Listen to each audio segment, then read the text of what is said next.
Hi అండి, welcome to Amrutha vlogs. ఈరోజు మనం టమాటా కర్రీ ఎలా చేసుకోవాలో చూసేద్దాం రండి.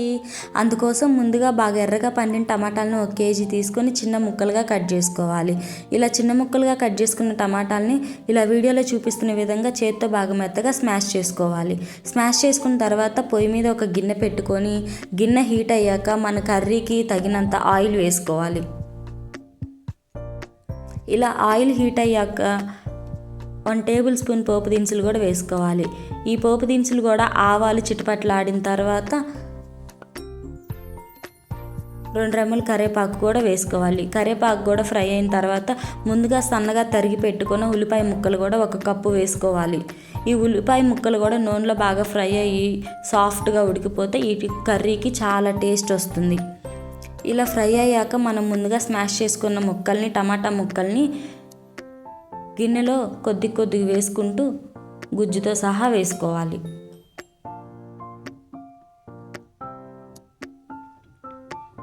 ఇలా వేసుకున్న తర్వాత గరిటెతో బాగా కలుపుకోవాలి.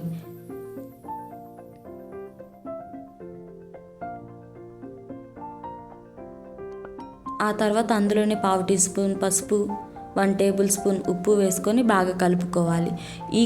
ఈ కర్రీలో మనం నీళ్ళు వేసే పని లేకుండా మనం ఇలా గుజ్జు చేసుకున్నాం కదా, టమాటాలను మెత్తగా స్మాష్ చేసి ఆ గుజ్జుతోనే టమాటాలు బాగా ఉడికిపోతాయి.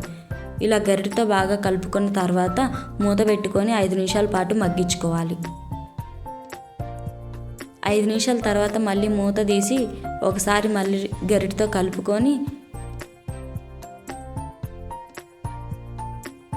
అందులోనే 1 టేబుల్ స్పూన్ అల్లం వెల్లుల్లి పేస్ట్ కూడా వేసి అది మొత్తం బాగా కలిసేటట్టు గరిటెతో ఒకసారి బాగా కలుపుకోవాలి.